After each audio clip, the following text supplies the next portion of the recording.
ملا عبدالغني برادر څوک دی؟ هر څوک د ملا برادر په مشرۍ کې د طالبان د مذاکراتي ډلې له امریکا سره د سولې کامیابه خبرې اترې او لفظنامه وشوه، خو د بین الافغاني خبرو د پیل نه وړاندې د ملا برادر په اهمیت او سر باندې هم پوښتنې کیږي. خو تر دې هر څه مهمه پوښتنه دا ده چې ملا عبدالغني برادر څوک دی؟ پاکستان او ملا عبدالغني برادر. ملا عبدالغني برادر د فبروري په میاشت په کال 2010 کې د پاکستان امنیتي ادارو د امریکا استخباراتي ادارې CIA په تکنیکی مرستو معلوم کړی وو او د پاکستان ساحلي ښار کراچۍ سیمې څخه یې نیولی وو. په قطر کې د امریکا او طالبان ترمنځ د سولې د کامیابه خبرو اترو د پیل نه وړاندې د په اکتوبر په کال 2013 کې د قطر حکومت په خواست د پاکستان د یو جیل څخه خوشي کړی شو. نیویارک ټایمز ورځپاڼې د نیولو وروسته یو راپور خپور کړی دی چې پکې لیکلي وو پاکستان امریکا استخباراتي اداره د دې نه ناخبره ساتلې وه چې ګنې دوی د ملا برادر د نیولو لپاره د CIA نه مرسته غواړي. د سولې خبرې او خپلواکي. د طالبان د مذاکراتي ډلې مشر عبدالغني برادر د بین الافغاني خبرو د پیل نه وړاندې یو وارې بیا اسلام آباد ورغلی. د امریکا سره د خبرو اترو په وخت کې هم نوموړي تیر کال د اکتوبر په میاشت کې د اسلام آباد ښار ته سفر کړی و. نیویارک ټایمز ورځپاڼې په اګست کال 2013 کې د پاکستان جیل څخه د ملا برادر د خوشي کېدلو وروسته په خپل یو رپورټ کې لیکلي وو چې پاکستان په اوله کې دا خبره پټه ساتلې وه چې ملا برادر یې ولې نیولی و. خو وروسته پاکستاني چارواکو دا خبره ښکاره کړله چې برادر د پاکستان په پټه د افغان حکومت سره د سولې خبرې کولې، ځکه یې ونیوله او د نیولو مقصد یې دغه خبرې ماتول وو.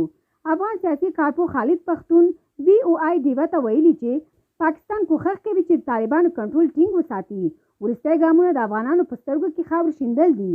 هغه وایي چې پاکستان او طالبان یو بل سره ډېر نږدې اړیکې لري. دوی کوښښ کوي چې د راتلونکي سولې په خاطر طالبان پر افغان حکومت باندې برلاسي کړي. خو د پاکستان خارجه وزیر شاه محمود قریشي ویلي چې موږ طالبان ته د دې لپاره بلنه ورکړې ده چې یو بل سره سلا وکړو.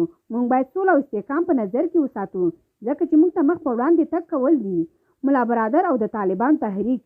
ملا برادر د طالبانو د پخواني مشر ملا عمر مرستیال پاتې دی او د هغه څلور کسانو نه یو دی چې په کال 1994 کې په کندهار میوند ولسوالۍ کې د طالبانو تحریک بنیاد ایښودلی و. ملا برادر او ملا عمر د نږدې رشته دار هم ګڼل کیږي. د نوم نه ښودلو په شرط د افغان چارواکي د ملا برادر د نیول کېدو پر مهال BBC ته ویلي وو چې د ملا برادر میرمن د ملا عمر خور ده. په طالبانو کې د دې یو بل اهمیت دا و چې اهمه مالي چارې به هم د ملا برادر په لاس سمبالېدلې. د طالبانو مخکښ مشر ملا عمر سره د زیات نزدېکتیا له امله هغه د طالبانو لیکو کې دریم مهم مشر ګڼل کېدو.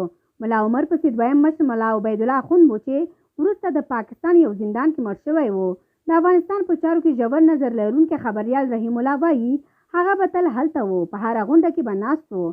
52 کلن ملا عبدالغني برادر په کال 1988 د ارزګان ولایت دیراود یا دهراود ولسوالۍ کې پیدا شوی و. د دوراني قبیلې په پلځۍ څانګې سره تعلق لري. د قبیلې په دغه سیمه کې لویه شمېره خلک لري او د لوی ټبرونو څخه شمیرل کیږي. زده کړې په دیني مدرسو کې ترسره کړي دي. د روس خلاف جګړه کې هم برخه اخیستې. ملا برادر او د جګړې میدانونه. څېړونکي کیټي کلارک په خپل یو لیک کې وایي چې پاکستان کې د نیول کېدو پر مهال ملا برادر د طالبانو دویم ستر مشر و او د یاغیانو قمندانۍ ذمہواري ور په غاړه وه. د طالبانو د قبضې په پراخه کولو کې په سختو سیمو کې جنګېدلی او د جګړې مشري ور په غاړه وه. په کال 1998 کې د سختې جګړې وروسته د بامیان سیمه د ده په قمندانۍ کې د طالبانو د واک لاندې راوستل شوې وه. په افغانستان کې د طالبانو د واک په وخت کې په داسې حال کې د هرات ولایت والي ټاکل شوی و چې په دغه ولایت کې سخته جګړه روانه وه. د طالبانو د واک د نسکورېدو وروسته په 2001 کې چې د طالبانو حکومت نسکورېدلو نو برادر په دغه مهال د طالبانو حکومت کې د دفاع مرستیال وزیر و. د طالبانو د حکومت نسکورېدو سره سم د ملګرو ملتونو د امنیت د شورا د بندیزونو په نوملړ کې د ملا برادر نوم په سمدستي توګه د طالبانو د مهم مشر په توګه شامل کړو. د اقتدار څخه د لرې کېدو او د تېښتې په حالت کې هم هغه د طالبانو په تحریک کې مهم کردارونه دوامداره ساتلي وو. د ملا عبیدالله اخوند له نیول کېدو وروسته برادر د طالبانو د عالي شورا د مشر په توګه ذمہواري سمبال کړې چې دغه شورا د کوټې په شورا هم پیژندل کیږي. د ملګرو ملتونو د ریکارډ له مخې تر دې وړاندې د ملا اختر منصور مرستیال و. ملا منصور د ملا عمر له مړینې وروسته د طالبانو مشر ټاکل شوی و.